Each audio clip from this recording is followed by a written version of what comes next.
യേശുവിൻ വാഗ്ദാനമേ പാവനാത്മനേ, ജീവൻ നൽകുന്ന ചൈതന്യമേ പരിശുദ്ധാത്മാവേ. യേശുവിൻ വാഗ്ദാനമേ പാവനാത്മനേ, ജീവൻ നൽകുന്ന ചൈതന്യമേ പരിശുദ്ധാത്മാവേ. ആത്മാവേ എന്നിൽ നിറയണമേ, ആത്മാവേ എന്നിൽ നിറയണമേ, അഭിഷേകത്തിൻ നിറവായി മാറ്റണമേ, അഭിഷേകത്തിൻ നിറവായി മാറ്റണമേ.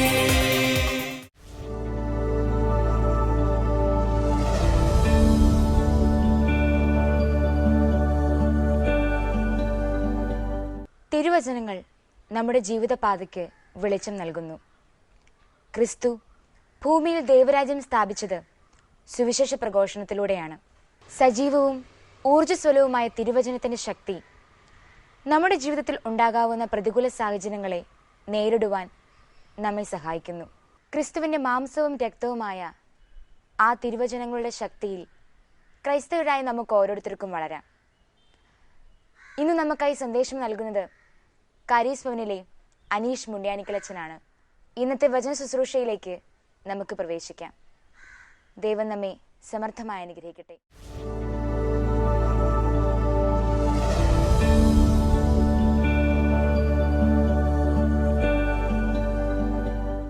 ഈശോയിൽ ഏറ്റവും സ്നേഹം നിറഞ്ഞ ക്ഷേമ ഇസ്രായേലിൻ്റെ പ്രേക്ഷകരെ, വലിയ നോയമ്പിന് ശേഷം വിശുദ്ധ വാരത്തിലൂടെ കടന്നുപോയി.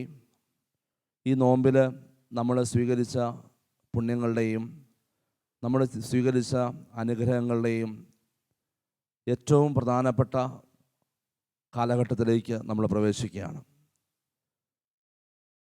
ഒരു ക്രിസ്ത്യാനിയെ സംബന്ധിച്ചിടത്തോളം ലോകത്തിലെ ഏറ്റവും പ്രധാനപ്പെട്ട അവൻ്റെ ജീവിതത്തിൻ്റെ ഭാഗമാണ് യേശുവിൻ്റെ പീഡാനുഭവവും കുരിശുമരണവും ഉത്ഥാനവും. ഈ വിശുദ്ധ വാരത്തിലൂടെ കടന്നു പോകുമ്പോൾ ദൈവത്തെ തന്നെ നമുക്ക് പല കാര്യങ്ങളിലൂടെയും വെളിപ്പെടുത്തി തരുന്നുണ്ട്. ഒപ്പം നമ്മുടെ ജീവിതത്തിൽ ദൈവം ചില കാര്യങ്ങൾ യേശുവിലൂടെ നമുക്ക് പഠിപ്പിച്ചു തരികയും തൻ്റെ ജീവിതത്തിലൂടെ നമുക്ക് കാണിച്ചു തരികയും ചെയ്യുന്നുണ്ട്. ഫിലിപ്പിയർക്ക് എഴുതിയ ലേഖനം 2-ാമത്തെ അധ്യായം 7-ാമത്തെ വചനത്തിൽ പൗലോസ് ശ്ലീഹ പഠിപ്പിക്കുന്ന കാര്യം നമുക്ക് നമ്മുടെ ഹൃദയത്തിൽ ഓർക്കാം. അവൻ ദൈവമാണെന്നുള്ള കാര്യം പരിഗണിക്കാതെ തന്നെ ശൂന്യനാക്കി ദാസൻ്റെ രൂപം സ്വീകരിച്ച് നമ്മളിലൊരുവനായി, മനുഷ്യരിലൊരുവനായി അവൻ തൻ്റെ കുരിശുമരണത്തിലൂടെ തന്നെ താഴ്ത്തി, കുരിശുമരണം വരെ അനുസരണമുള്ളവനായി തന്നെ താഴ്ത്തി. ആകയാൽ ദൈവം അവനെ അത്യധികം ഉയർത്തി എല്ലാ നാമങ്ങൾക്കും ഉപരിയായ നാമം നൽകുകയും ചെയ്തു. ഇത് യേശുക്രിസ്തുവിൻ്റെ നാമത്തിന് മുമ്പിൽ സ്വർഗത്തിലും ഭൂമിയിലും പാതാളത്തിലുമുള്ള സകലരും മുട്ടുമടക്കുന്നതിനും യേശുക്രിസ്തു കർത്താവാണെന്ന് പിതാവായ ദൈവത്തിൻ്റെ മഹത്വത്തിനായി എല്ലാ നാവുകളും ഏറ്റുപറയേണ്ടതിനുമാണ്. ഈശോയുടെ സ്വയം ശൂന്യവൽക്കരണത്തിൻ്റെ ഉച്ചസ്ഥായിയാണ് നമ്മൾ ഈ പീഡാനുഭവ വാരത്തിൽ അനുസ്മരിക്കുക. ഈശോ തന്നെ ശൂന്യനാക്കുവാൻ വേണ്ടിയാണ് ഈ ഭൂമിയിലേക്ക് വന്നത്. ദൈവത്തിൻ്റെ സ്നേഹത്തിൻ്റെ പൂർത്തീകരണമായി ദൈവത്തിൻ്റെ സ്നേഹം ഈ ലോകത്തിന് കാണിച്ചു കൊടുക്കുവാൻ തന്നെ ശൂന്യനാക്കി ദാസൻ്റെ രൂപം സ്വീകരിച്ചു. ദൈവത്തിൻ്റെ ഭാഗത്തു നിന്ന് നോക്കുമ്പോൾ യോഹന്നാൻ്റെ സുവിശേഷം 3-ാമത്തെ അധ്യായത്തിൽ നമ്മൾ ഇപ്രകാരം വായിക്കുന്നുണ്ട്: തൻ്റെ ഏകജാതനെ നൽകാൻ തക്ക വിധം അത്രമാത്രം ദൈവം ലോകത്തെ സ്നേഹിച്ചു. ആ സ്നേഹത്തിൻ്റെ പൂർത്തീകരണം, പിതാവിൻ്റെ ആ ഹിതം, തൻ്റെ ഏകജാതനെ നൽകാൻ തക്ക വിധമുള്ള ആ സ്നേഹം അത് തൻ്റെ ജീവിതത്തിലൂടെ കാണിച്ചു കൊടുക്കുകയാണ്. അതായത് അനുസരണത്തിലൂടെ പിതാവിൻ്റെ ഇഷ്ടം അനുസരണമായി സ്വന്തം ജീവിതത്തിൽ ഏറ്റെടുത്ത് ആ അനുസരണം പൂർണ്ണമായും തൻ്റെ ജീവിതത്തിൽ സ്വീകരിച്ച് ആ അനുസരണത്തിൻ്റെ ഏറ്റവും പ്രധാനപ്പെട്ട കാര്യമായ സഹനം, ആ അനുസരണം കൊണ്ടുവരുന്ന സഹനം സന്തോഷത്തോടെ സ്വീകരിച്ച് ഈശോ തന്നെ ശൂന്യനാക്കി എന്നാണ് പൗലോസ്ലീഹ ഫിലിപ്പിയർക്ക് എഴുതിയ ലേഖനത്തിൽ പഠിപ്പിക്കുന്നത്. സാമൂഹിക ജീവിതത്തിൻ്റെ ചുറ്റുപാടുകളിലെ പ്രശ്നങ്ങളെ പരാമർശിക്കാൻ വേണ്ടിയാണ് പൗലോസ്ലീഹ ഫിലിപ്പിയർക്ക് എഴുതിയ ലേഖനത്തിൽ 2-ാമത്തെ അധ്യായത്തിൽ പരാമർശിക്കുന്നത്. ഇപ്രകാരമാണ് ആരംഭിക്കുന്നത്: ആകയാൽ യേശുക്രിസ്തുവിൽ എന്തെങ്കിലും ആശ്വാസമോ സ്നേഹത്തിൽ നിന്നുള്ള സാന്ത്വനമോ ആത്മാവിലുള്ള കൂട്ടായ്മയോ എന്തെങ്കിലും കാരുണ്യമോ അനുകമ്പയോ ഉണ്ടെങ്കിൽ നിങ്ങൾ ഒരേ കാര്യങ്ങൾ ചിന്തിച്ചുകൊണ്ട് ഒരേ സ്നേഹത്തിൽ വർത്തിച്ച് ഒരേ ആത്മാവും ഒരേ അഭിപ്രായവും ഉള്ളവരായി എൻ്റെ സന്തോഷം പൂർണ്ണമാക്കുവിൻ. മാത്സര്യമോ വ്യർത്ഥ അഭിമാനമോ മൂലം നിങ്ങളൊന്നും ചെയ്യരുത്, മറിച്ച് ഓരോരുത്തരും താഴ്മയോടെ മറ്റുള്ളവരെ തങ്ങളെക്കാൾ ശ്രേഷ്ഠരായി കരുതണം. ഓരോരുത്തരും സ്വന്തം താല്പര്യം മാത്രം നോക്കിയാൽ പോരാ, മറിച്ച് മറ്റുള്ളവരുടെ താല്പര്യവും പരിഗണിക്കണം. അതായത് ഫിലിപ്പിയർക്ക് എഴുതിയ ലേഖനത്തിൽ സഭയിലുണ്ടായിരുന്ന ചില പ്രശ്നങ്ങൾ, പ്രത്യേകിച്ച് അനുസരണത്തിൻ്റെ മേഖലയിലും വിധേയത്വത്തിൻ്റെ മേഖലയിലും ഉണ്ടായിരുന്ന പ്രശ്നങ്ങളെ പരാമർശിക്കുന്നതിൻ്റെ ഭാഗമായിട്ടാണ് പൗലോസ്ലീഹ ഈശോയ്ക്കുണ്ടായിരുന്ന മനോഭാവത്തെക്കുറിച്ച് സമൂഹത്തോട് സംസാരിക്കുന്നത്. പ്രിയപ്പെട്ടവരെ, സഭയെന്ന സംവിധാനത്തിൻ്റെ ഏറ്റവും പ്രധാനപ്പെട്ട ഒരു അന്തസത്ത, ഒരു പ്രധാന തൂണുകളിൽ ഒന്നാണ് വിധേയത്വം, അനുസരണം എന്ന് പറയുന്നത്. അധികാരികൾ അനുസരിക്കുന്നത് ദൈവത്തെ അനുസരിക്കുന്നതിലും എല്ലാ അധികാരവും ദൈവത്തിൽ നിന്ന് വരുന്നു എന്ന് വിശുദ്ധ പത്രോസ്ലീഹ നമ്മളെ പഠിപ്പിക്കുന്നുണ്ട്. അനുസരണം, വിധേയത്വം ദൈവത്തിൽ നിന്ന് വരുന്നത്, കാരണം എല്ലാ അധികാരവും ദൈവത്തിൽ നിന്ന് വരുന്നു. പ്രിയപ്പെട്ടവരെ, അതുകൊണ്ടാണ് ഈ ഫിലിപ്പിയർക്ക് എഴുതുമ്പോൾ പൗലോസ്ലീഹ ആ സഭയിലുണ്ടായിരുന്ന ഈ വിധേയത്വത്തിൻ്റെ പേരിലുള്ള പ്രശ്നം, അനുസരണം വേണമോ, എത്രമാത്രം അനുസരിക്കണം, അനുസരണം ഒരുപാട് സഹനങ്ങളും അനുസരണം ഒരുപാട് സ്വയം ശൂന്യവൽക്കരണമൊക്കെ കൊണ്ടുവരുമ്പോൾ ചിലർക്ക് അത് ഏറ്റെടുക്കുവാൻ ബുദ്ധിമുട്ടുള്ള അവസ്ഥയിൽ എന്തുകൊണ്ട് അപ്പസ്തോലന്മാരെ അനുസരിക്കണം, എന്തുകൊണ്ട് സഭാപിതാക്കന്മാരെ അനുസരിക്കണം, എന്തുകൊണ്ട് സഭയിലെ ശ്രേഷ്ഠന്മാരെ അനുസരിക്കണം, എന്തുകൊണ്ട് മാതാപിതാക്കളെ അനുസരിക്കണം എന്നുള്ള ആ ഒരു കാര്യത്തിലേക്ക് വരുമ്പോഴാണ് പൗലോസ്ലീഹ പഠിപ്പിക്കുന്നത്, ക്രിസ്തുവിനുണ്ടായിരിക്കുന്ന മനോഭാവം, ക്രിസ്തുവിനുണ്ടായിരുന്ന മനോഭാവം അത് നിങ്ങളിലും ഉണ്ടായിരിക്കട്ടെ എന്ന് പറയുന്നത്. പ്രിയപ്പെട്ടവരെ, യേശുവിന് നമുക്ക് പറയാം, ഇന്നത്തെ കാലഘട്ടത്തിൽ നിന്നുകൊണ്ട് പറയാൻ പറ്റും, ഈശോയ്ക്ക് ഒരുപാട് ഹ്യൂമൻ റൈറ്റ്സ് ഉണ്ടായിരുന്നു. അതായത് മാനുഷികമായ അവകാശങ്ങൾ ഈശോയ്ക്ക് കീപ്പ് ചെയ്യാനും സംരക്ഷിക്കാമോ. ഒരുപക്ഷെ ഒരു വാക്ക് മാറ്റി പറഞ്ഞിരുന്നെങ്കിൽ, അല്ലെങ്കിൽ ചില കാര്യങ്ങളിൽ വിട്ടുവീഴ്ച വരുത്തിയിരുന്നെങ്കിൽ, ചില കാര്യങ്ങളിൽ സ്വല്പം മാറ്റം വരുത്താൻ പറ്റിയിരുന്നെങ്കിൽ ഒരുപക്ഷെ ഈശോയ്ക്ക് 33 വയസ്സല്ല, അതിനേക്കാളും അപ്പുറം ഒരുപക്ഷെ ജീവിക്കാമായിരുന്നു. ഒരുപക്ഷെ ദൈവത്തിൻ്റെ ഹിതം അതല്ല. പക്ഷേ ദൈവത്തിൻ്റെ ഹിതം അനുസരിക്കാൻ വേണ്ടി, പിതാവായ ദൈവത്തെ പൂർണ്ണമായും അനുസരിക്കാൻ വേണ്ടി, അതിനുവേണ്ടി തന്നെ ഈശോ തൻ്റെ ആ ഇഷ്ടങ്ങൾ, ഹ്യൂമൻ റൈറ്റ്സ്, സ്വയം തനിക്ക് ലഭിക്കാവുന്ന അവകാശങ്ങൾ, ഒരു മനുഷ്യനെന്ന നിലയിൽ ലഭിക്കാവുന്ന അവകാശങ്ങൾ അത് വേണ്ടെന്ന് വയ്ക്കുകയാണ്. പ്രിയപ്പെട്ടവരെ, പലപ്പോഴും നമ്മൾ ഈ ഒരു കാലഘട്ടത്തിൽ നിന്ന് ചിന്തിക്കുമ്പോൾ നമുക്ക് ഈശോ നൽകുന്ന വലിയൊരു പാഠമുണ്ട്. നമുക്ക് ലഭിക്കാവുന്ന പല അനുഗ്രഹങ്ങളും ഒരുപക്ഷെ ഒരു നുണ പറഞ്ഞിട്ടോ, അല്ലെങ്കിൽ ഒരു കള്ളത്തരം കാണിച്ചിട്ടോ, ചില കാര്യങ്ങളൊക്കെ മൂടി വെച്ചിട്ടോ, അല്ലെങ്കിൽ ഏതെങ്കിലും വിധത്തിൽ മറ്റുള്ളവരെ തെറ്റിദ്ധരിപ്പിച്ചോ ഒക്കെ ചെറിയ ചെറിയ കാര്യങ്ങളും സ്ഥാനങ്ങളും ഒക്കെ നേടിയെടുക്കുവാൻ, അല്ലെങ്കിൽ സമ്പത്ത് നേടിയെടുക്കുവാൻ, അല്ലെങ്കിൽ ഒരു ജോലി നേടിയെടുക്കുവാൻ, അല്ലെങ്കിൽ മറ്റുള്ളവരുടെ മുമ്പിൽ ഒരാളായി മാറുവാൻ ഒക്കെ പരിശ്രമിക്കുന്ന ഒരുപാട് പേര് നമ്മുടെ ചുറ്റുമുള്ള ഒരു കാലഘട്ടത്തിൽ കർത്താവ് നമ്മളെ പഠിപ്പിക്കുകയാണ്. പിതാവിൻ്റെ ഇഷ്ടം നിറവേറ്റുക മാത്രമാണ് എൻ്റെ ഇഷ്ടമെന്ന് പറഞ്ഞ ഈശോ പഠിപ്പിക്കുകയാണ്. സത്യത്തിൻ്റെ ചുവട് പിടിച്ച് സത്യത്തിന് വേണ്ടി നിലപാടെടുക്കാൻ, അതുപോലെ തന്നെ ദൈവത്തിൻ്റെ ഇഷ്ടം മാത്രം നിറവേറാൻ വേണ്ടി തന്നെ താഴ്ത്താനുള്ള മനോഭാവമാണ് ഈശോ നമുക്ക് നൽകുന്നത്. അതുകൊണ്ട് പ്രിയപ്പെട്ടവരെ, ഈ ഒരു വിശുദ്ധ വാരത്തിലേക്ക് പ്രവേശിക്കുമ്പോൾ, ഈ വിശുദ്ധ വാരം ഒരുപക്ഷെ നമ്മൾ 7 ദിവസമായിട്ട് ഓശാന ഞായർ മുതൽ ദുഃഖവെള്ളിയും അതിനോട് ചേർന്നുള്ള ഈസ്റ്റർ എന്ന മഹോത്സവവുമായിട്ട് കൊണ്ടാടുമ്പോൾ, ഈശോ തൻ്റെ 33 വർഷക്കാലം കടന്നുപോയ ജീവിതത്തിൻ്റെ ആകത്തുക, അതിൻ്റെ സമ്മറി, അതായത് എന്തൊക്കെ 3 വർഷം കൊണ്ട് പഠിപ്പിച്ചു, ആ 3 വർഷം പഠിപ്പിച്ചതിൻ്റെ ആകത്തുകയാണ് നമ്മൾ ഈ വിശുദ്ധ വാരത്തിൽ കാണുക. അതിൻ്റെ കൾമിനേഷൻ, അതിൻ്റെ അവസാന പോയിന്റ്. പ്രിയപ്പെട്ടവർ, നമ്മുടെ ജീവിതത്തിൽ നമ്മൾ കടന്നു പോകുന്ന വഴികളിൽ നമ്മൾ സംസാരിക്കുന്ന കാര്യങ്ങളും പ്രവർത്തിക്കുന്ന കാര്യങ്ങളും അതൊക്കെ നമ്മുടെ ജീവിതത്തിൽ സഹനങ്ങളും ബുദ്ധിമുട്ടുകളും വരുമ്പോൾ സന്തോഷത്തോടെ സ്വീകരിക്കാൻ പറ്റാത്ത അവസ്ഥയിലൂടെയാണ് നമ്മൾ കടന്നു പോകുന്നതെങ്കിൽ, ഞാൻ പഠിച്ച വിശ്വാസവും ഞാൻ കടന്നുപോയ പ്രാർത്ഥനകളും ഞാൻ അർപ്പിച്ച വിശുദ്ധ ബലികളുമൊക്കെ എനിക്ക് വെറും പ്രഹസനം മാത്രമായി മാറുകയാണ്. ഓരോ വിശുദ്ധ കുർബാനയിലും നമ്മൾ സംബന്ധിക്കുമ്പോൾ എല്ലാ വിശുദ്ധ ബലിയിലും നിങ്ങളിതെൻ്റെ ഓർമ്മയ്ക്കായി ചെയ്യുമെന്ന് പറഞ്ഞാണ് കൂദാശ വചനങ്ങൾ അവസാനിപ്പിക്കുക. ആ ഓർമ്മയ്ക്കായി ചെയ്യാനായിട്ട് കർത്താവ് ഉദ്ദേശിക്കുന്നത്, എൻ്റെ പ്രിയപ്പെട്ടവരെ, എല്ലാ ദിവസവും വിശുദ്ധ കുർബാനയിൽ അപ്പവും വീഞ്ഞും സ്വീകരിക്കുക, അല്ലെങ്കിൽ ഈശോയുടെ തിരുശരീര രക്തങ്ങൾ സ്വീകരിക്കുക എന്നുള്ള ഓർമ്മ മാത്രമല്ല. പലപ്പോഴും നമുക്ക് ഈശോയുടെ തിരുശരീര രക്തങ്ങൾ സ്വീകരിക്കുക എന്നുള്ള ഓർമ്മ മാത്രം ആചരിച്ച് മുന്നോട്ട് പോകുന്ന അവസ്ഥയിലേക്ക്, അതിനേക്കാൾ അപ്പുറം ഈശോ തിയറി മാത്രമല്ല, പിന്നെയോ അതിൻ്റെ പ്രാക്ടിക്കലും നമ്മുടെ ജീവിതത്തിൽ കാണിച്ചു തന്നു. ഓരോ വിശുദ്ധ ബലി അർപ്പണവും കഴിഞ്ഞിട്ട് ഇറങ്ങിപ്പോകുമ്പോൾ യേശുവിനെ പോലെ ഒരുപക്ഷെ സത്യത്തിന് വേണ്ടി ക്രൂശിക്കപ്പെടാനും, യേശുവിനെ പോലെ ഒരുപക്ഷെ തെറ്റിദ്ധരിക്കപ്പെടാനും, യേശുവിനെ പോലെ ഒരുപക്ഷെ കല്ലേറുകൾ വാങ്ങിയെടുക്കുവാനും, യേശുവിനെ പോലെ ഒരു തെറ്റും ചെയ്യാതെ മുറിവുകൾ സ്വന്തം ശരീരത്തിൽ സ്വീകരിക്കുവാനും, യേശുവിനെ പോലെ ഒരു വാക്ക് പോലും ഉരിയാടാൻ പറ്റാത്ത വിധത്തിൽ നിൽക്കുവാനും, പറ്റാഞ്ഞിട്ടല്ല, യേശുവിന് ഉത്തരം പറയാൻ ഒരുപാട് കാര്യങ്ങളുണ്ട്. പക്ഷേ ഒരു വാക്ക് പോലും പീലാത്തോസിൻ്റെ മുൻപിലോ ഒരു വാക്ക് പോലും മഹാപുരോഹിതൻ്റെ മുമ്പിലോ ഉരിയാടാതെ നിൽക്കുന്ന ഈശോയെ നമുക്ക് കാണാൻ പറ്റും.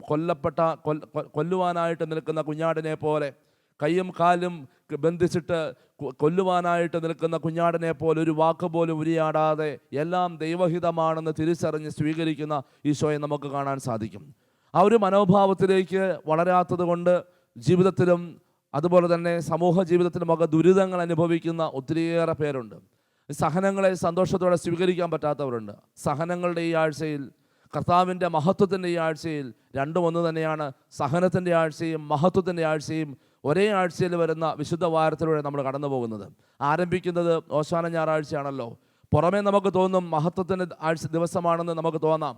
കഴുതപ്പുറത്ത് വരുന്ന സമാധാനത്തിൻ്റെ രാജാവിനെ ഒലിവില ചില്ലകൾ വീശി ഓശാന പാടി ജെറുസലേമിൻ്റെ തെരുവീഥുകളിൽ ഒലിവുമല താഴ്വരയിലേക്ക് കടന്നു വരുന്ന യേശുവിനെ ഒരു ചരിത്ര പുരുഷനെ പോലെ, ഒരു പ്രധാനപ്പെട്ട കഥാപാത്രത്തെ പോലെ, ഒരു ഹീറോയായി സ്വീകരിക്കുന്ന ഈശോയെ കാണാനായിട്ട് നമുക്ക് സാധിക്കും. ആളുകൾ ഓശാന പാടുന്നുണ്ട്. ഈശോയുടെ കയ്യിൽ നിന്നും അത്ഭുതങ്ങളും അടയാളങ്ങളും സ്വീകരിച്ചവരെ ഓശാന പാടാൻ ആരംഭിച്ചു. അപ്പസ്തോലന്മാർ ഓശാന പാടാൻ കൂട്ടുനിന്നു. ശിഷ്യർ ഗണത്തിലെ പലരും ഓശാന പാടാനായിട്ട് കൂട്ടുനിന്നു. കാരണം അവിടെ നിന്നാണ് ഓശാന ആരംഭിച്ചത്. അവർക്കാണ് യേശുവിനെ കുറിച്ച് അറിയാവുന്നത്. തിരുനാളിൻ്റെ സമയമായിരുന്നതുകൊണ്ട് ജെറുസലേമിൽ ഒരുപാട് പേര് തിരുനാൾ ആഘോഷങ്ങളിൽ പങ്കെടുക്കുവാനുണ്ടായിരുന്നു. കണ്ടവരും കേട്ടവരുമൊക്കെ ഒരുപക്ഷെ ഈ ഒരു വലിയ കൂട്ടത്തിൽ ഒന്നിച്ചേർന്നു. അവർക്കും തോന്നി ഇതെന്തോ വലിയ സംഭവം, കഴുതപ്പുറത്ത് ഒരാൾ വരുന്നു, യേശുവാണെന്ന് പറയുന്നു, ഒത്തിരി അത്ഭുതങ്ങൾ പ്രവർത്തിക്കുന്നവരാണ്. പലരും പറഞ്ഞു കേട്ടും പലരിൽ നിന്നും അറിഞ്ഞും ഒത്തിരിയേറെ പേര് ആ ഒരു കൂട്ടത്തിൽ കൂടി അവരും പാടി ഓശാന. എൻ്റെ പ്രിയപ്പെട്ടവരെ, ആ ഓശാന പാടിയവരുടെ നടുവിലൂടെ ഈശോ നിർനിമേഷനായി, ഈശോ അതെല്ലാം സ്വീകരിച്ചിട്ട് ആ ഒലിവ് മലയുടെ താഴ്വരകളിലേക്ക് ഇറങ്ങിപ്പോകുമ്പോൾ ജെറുസലേമിനെ നോക്കി വിലപിക്കുന്നുണ്ട്. ജെറുസലേം ജെറുസലേം, തള്ളക്കോഴി തൻ്റെ കുഞ്ഞുങ്ങളെ സംരക്ഷിക്കുന്നത് പോലെ കുഞ്ഞുങ്ങളെ നിന്നെ സംരക്ഷിക്കുവാൻ ഞാൻ നോക്കി, എന്നാൽ നീ എനിക്ക് നിന്ന് തന്നില്ല എന്ന് പറഞ്ഞ് വിലപിക്കുന്ന ഈശോയെ നമുക്ക് കാണാൻ സാധിക്കും. ആർക്കും മനസ്സിലാകാത്ത ഭാഷ. അവിടെ നിന്ന് വീണ്ടും മോശാന വഴികളിലൂടെ താഴേക്ക് യേശു കഴുതപ്പുറത്ത് രാജാവിനെ പോലെ ഇറങ്ങി. അപ്പോഴും മോശാന പാടുന്നവരുണ്ടായിരുന്നു. പ്രിയപ്പെട്ടവരെ, അതിനുശേഷം ഉണ്ടായ സംഭവങ്ങൾ നേരെ വിപരീതമായിരുന്നു. രാജാവാകാൻ ജെറുസലേമിൻ്റെ വാതിലുകൾ തകർത്ത്, ജെറുസലേമിൻ്റെ മതിലുകൾ തകർത്ത് ആ വാതിലുകൾ തുറന്ന് ദാവീദിൻ്റെ പുത്രനായിട്ട് രംഗപ്രവേശം ചെയ്യുമെന്ന് കരുതുന്ന യേശു പക്ഷേ നേരെ പോയത് അങ്ങോട്ടല്ല, യഥാർത്ഥ രാജാവിൻ്റെ മുൻപിലേക്കാണ്. നമുക്ക് കാണാൻ സാധിക്കും ഗത്സമൻ തോട്ടത്തിലേക്ക് പ്രാർത്ഥിക്കുവാൻ, സഹനങ്ങൾ ഏറ്റെടുക്കുവാനുള്ള ശക്തിക്ക് വേണ്ടി പ്രാർത്ഥിക്കുവാനായിട്ട് പോകുന്നത് കാണാൻ സാധിക്കും. അവിടെ കൊണ്ട് പ്രിയപ്പെട്ടവരെ, കൂടെ വന്നവരുടെ ജനക്കൂട്ടത്തിൻ്റെ വികാരങ്ങൾ തീരുകയാണ്. ജനക്കൂട്ടം കൂടെ വന്നത് ഇവൻ രാജാവാകും, കൂടെ നിന്നാൽ കാര്യമുണ്ടാകും, ഇതാ റോമൻ അധികാരത്തിൽ നിന്നും റോമൻ ആധിപത്യത്തിൽ നിന്നും ഞങ്ങൾ രക്ഷപ്പെടാൻ പോകുന്നു, ഞങ്ങളെ രക്ഷിക്കുവാനുള്ള രക്ഷകൻ വന്നുവെന്ന് പുരോഹിതന്മാരല്ലെങ്കിലും പരിസയന്മാരില്ലെങ്കിലും സാധാരണ ജനം, പാവപ്പെട്ട ജനം വിശ്വസിച്ചു.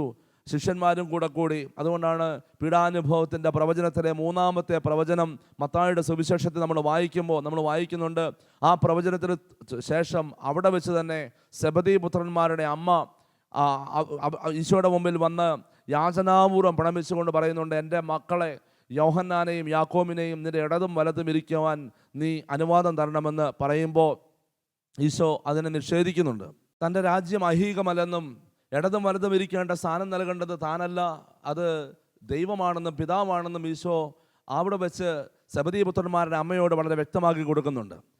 അതുകൊണ്ട് തന്നെയാണ് പ്രിയപ്പെട്ടവരെ ഞാൻ പറഞ്ഞത്, ഓശാന ഞായറാഴ്ച ഒലിവ് മലയുടെ താഴ്വരയിലെത്തുമ്പോഴേക്കും ജനത്തിൻ്റെ ആവേശം നശിച്ചുപോയി. കാരണം അവർ പ്രതീക്ഷിച്ചത് പൂങ്കാവനത്തിലേക്ക് ഗത്സമൻ തോട്ടത്തിലേക്ക് പ്രാർത്ഥിക്കാൻ പോകുന്ന ഈശോയല്ല.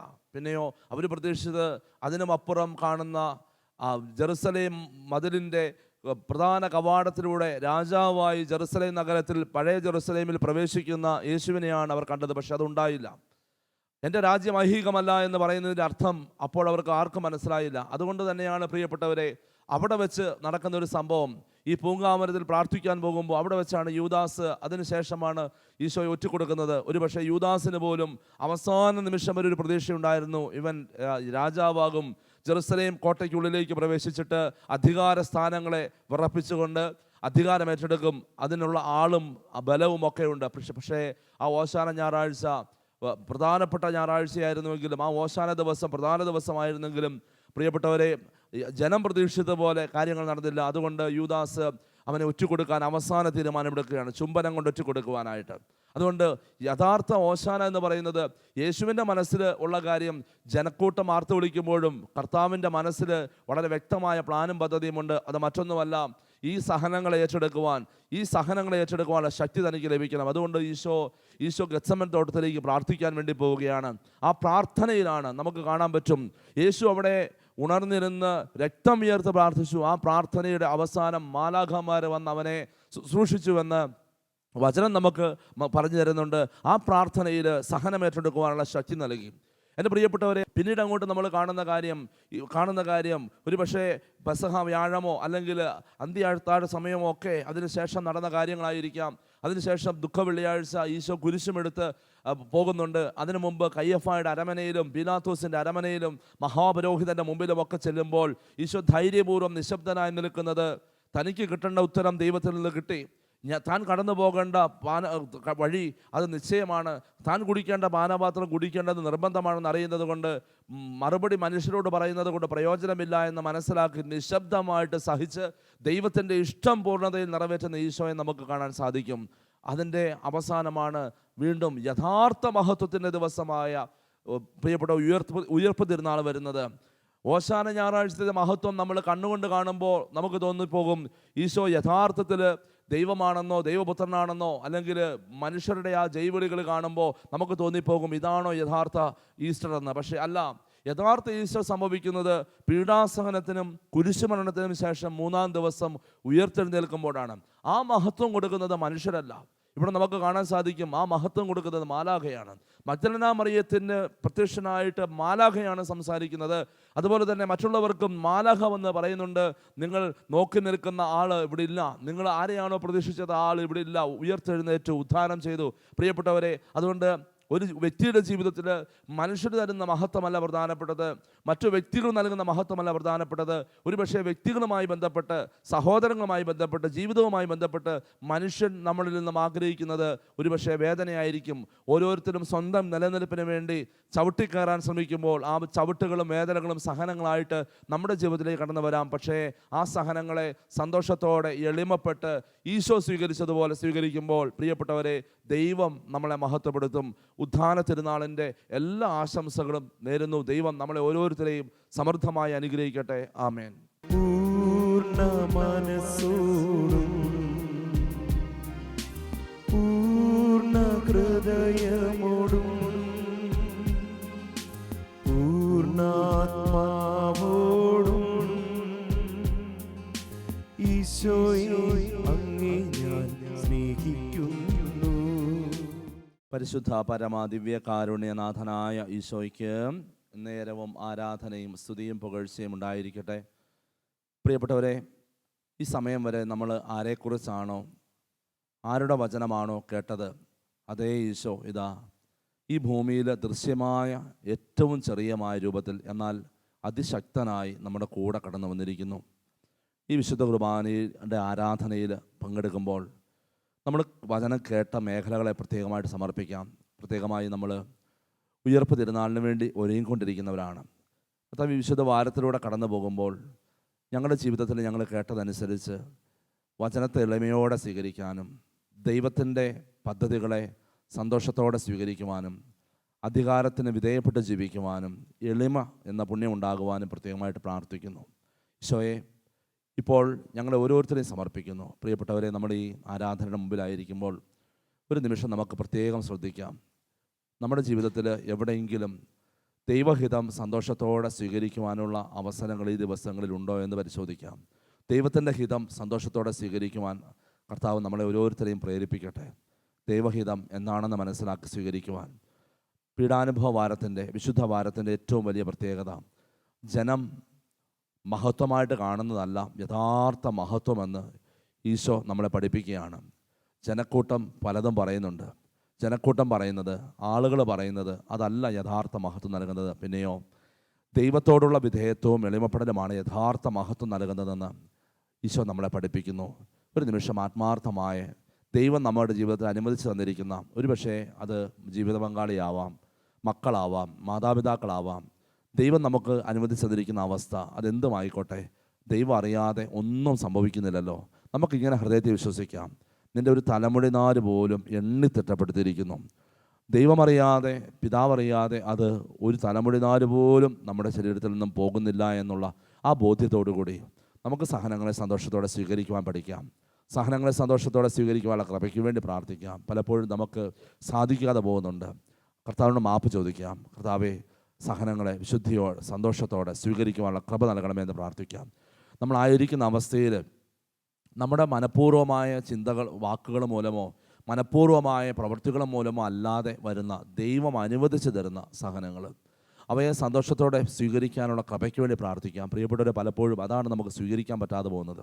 ഈശോയെപ്പോലെ നമ്മൾ പൂങ്കാവനത്തിലേക്ക്, ഈശോയെപ്പോലെ ഗത്സമനിലേക്ക് പോകുന്നില്ലെങ്കിൽ, ഈശോയെപ്പോലെ പ്രാർത്ഥിക്കാൻ നമ്മളിരിക്കുന്നില്ലെങ്കിൽ നമുക്ക് സന്തോഷത്തോടെ സ്വീകരിക്കാൻ പറ്റില്ല.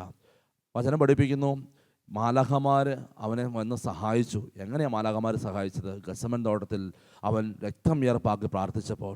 നമുക്കിപ്പോൾ ഈ വിശുദ്ധ കുർബാനയുടെ മുമ്പിലായിരിക്കുമ്പോൾ നമ്മുടെ രക്തം വിയർപ്പായി പ്രാർത്ഥിക്കുവാനുള്ള കൃപയ്ക്ക് വേണ്ടി പ്രാർത്ഥിക്കാം. അപ്പോൾ കർത്താവിന് മുമ്പിൽ ചെന്നിരിക്കുമ്പോൾ കർത്താവ് നമ്മളെ ശക്തിപ്പെടുത്തും സഹനങ്ങളെ സന്തോഷത്തോടെ സ്വീകരിക്കുവാൻ. ഓശാന ഞായറാഴ്ചയ്ക്ക് ശേഷം ഒരു പെസഹ വ്യാഴമുണ്ടെന്നും പെസഹ വ്യാഴത്തിന് ശേഷം വീണ്ടും ദുഃഖവെള്ളി ഉണ്ടെന്നും പഠിപ്പിച്ചവനായ ഈശോ, ആ ഈശോയുടെ മുമ്പിലായിരിക്കുമ്പോൾ സഹനങ്ങളെ സന്തോഷത്തോടെ സമർപ്പിക്കാം. ഒരു നിമിഷം ഒന്ന് കരങ്ങൾ യാചനാപൂർവ്വം പിടിച്ച് നമ്മുടെ വേദനകളെയും ദുഃഖങ്ങളെയും സങ്കടങ്ങളെയും ഈശോയുടെ കരങ്ങളിലേക്ക് സമർപ്പിച്ചുകൊണ്ട് ഒന്ന് സ്തുതിച്ച് പ്രാർത്ഥിച്ച് ഈ സഹനങ്ങളെ സ്വീകരിക്കാനുള്ള കൃപ നൽകണമേ. ഈശോ പൂങ്കാവനത്തിൽ പ്രാർത്ഥിച്ചതുപോലെ ഹൃദയം നുറുങ്ങി പ്രാർത്ഥിക്കട്ടെ. ഒരുപക്ഷെ നമ്മുടെ രക്തം വിയർപ്പാകുന്നില്ലെങ്കിലും നമ്മുടെ സങ്കടം കണ്ണുനീരായിട്ട് വരും. ഒരുപക്ഷെ നമ്മുടെ രക്തം വിയർപ്പാകുന്നില്ലെങ്കിലും നമ്മുടെ സങ്കടം നമ്മുടെ ഹൃദയത്തിൽ നിന്ന് വേദനകളിലൂടെ പുറത്തു വരും. രക്തം നമ്മുടെ ഹൃദയത്തിൻ്റെ വേദനകൾ കണ്ണുനീരായി പുറത്തു വരട്ടെ. കരങ്ങൾ ഈശോയിലേക്ക് നീട്ടിപ്പിടിച്ച് സഹനങ്ങളെ സമർപ്പിച്ചുകൊണ്ട് ഇപ്പോൾ സ്തുതിച്ച് പ്രാർത്ഥിക്കട്ടെ. ഹല്ലേലൂയ, ഹല്ലേലൂയ, ഹല്ലേലൂയ, ഹല്ലേലൂയ, ഹല്ലേലൂയ, ഹല്ലേലൂയ. കർത്താവേ, വിശുദ്ധ വാരത്തിലേക്ക് പ്രവേശിക്കുന്ന അങ്ങയുടെ പീഡാസഹനങ്ങളെയും കുരിശുമരണത്തെയും അനുസ്മരിപ്പിക്കുന്ന ഈ കാലഘട്ടത്തിലേക്ക് പ്രവേശിക്കുന്ന ഞങ്ങൾക്ക് ആവശ്യമായ ശക്തി നൽകണമേ. ഇപ്പോൾ കടന്നു പോകുന്ന രോഗാവസ്ഥകൾ, ഇപ്പോൾ കടന്നു പോകുന്ന പ്രതിസന്ധികൾ, ഇപ്പോൾ കടന്നു പോകുന്ന മനസ്സിൻ്റെ ക്ലേശങ്ങൾ, ഇപ്പോൾ കടന്നു പോകുന്ന മനുഷ്യരുണ്ടാക്കിയ സഹനങ്ങൾ, ഇപ്പോൾ കടന്നു പോകുന്ന ദൈവമേ അങ്ങ് അനുവദിച്ചിരിക്കുന്ന സഹനങ്ങൾ, ഇപ്പോൾ കടന്നു പോകുന്ന ഒരുപക്ഷെ പിശാചി ഞങ്ങൾക്ക് ജീവിതത്തിൽ നൽകുന്ന സഹനങ്ങൾ, അത് ഏറ്റെടുക്കാനുള്ള കരുത്ത് നൽകണമെന്ന് പ്രാർത്ഥിക്കുന്നു. ഹല്ലേലൂയ, ഹല്ലേലൂയ, ഹല്ലേലൂയ. എല്ലാ ബന്ധനങ്ങൾ വഴിയട്ടെ, മനസ്സിൻ്റെ ഭാരങ്ങൾ നീങ്ങിപ്പോകട്ടെ, മനസ്സിൻ്റെ അസ്വസ്ഥതകൾ നീങ്ങിപ്പോകട്ടെ, എല്ലാ ഭാരങ്ങളും നീങ്ങിപ്പോകട്ടെ. കർത്താവേ, അങ്ങ് പറയുന്നത് പോലെ സന്തോഷത്തോടെ കുരിശുമെടുത്തുകൊണ്ട്, സ്വയം പരിത്യജിച്ച് കുരിശുമെടുത്തുകൊണ്ട് അങ്ങയെ അനുഗമിക്കുവാൻ, കാൽവരി കുരിശിലേക്ക് അനുഗമിക്കുവാൻ, മരണത്തോളം അനുഗമിക്കുവാനുള്ള കൃപ നൽകണമെന്ന് പ്രാർത്ഥിക്കുന്നു. ഹല്ലേലൂയ, ഹല്ലേലൂയ, ഹല്ലേലൂയ, ഹല്ലേലൂയ, ഹല്ലേലൂയ. യേശുവേ നന്ദി, യേശുവേ സ്തുതി, യേശുവേ ആരാധന.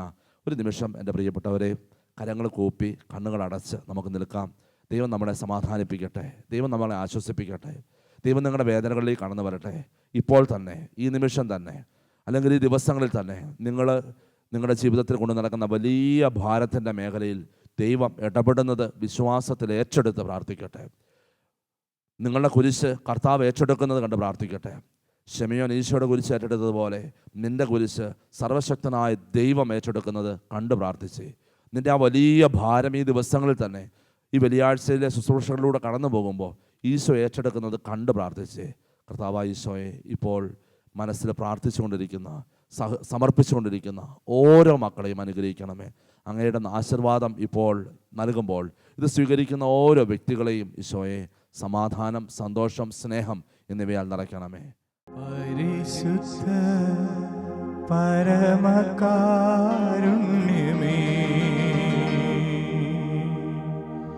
ഉള്ളിൽ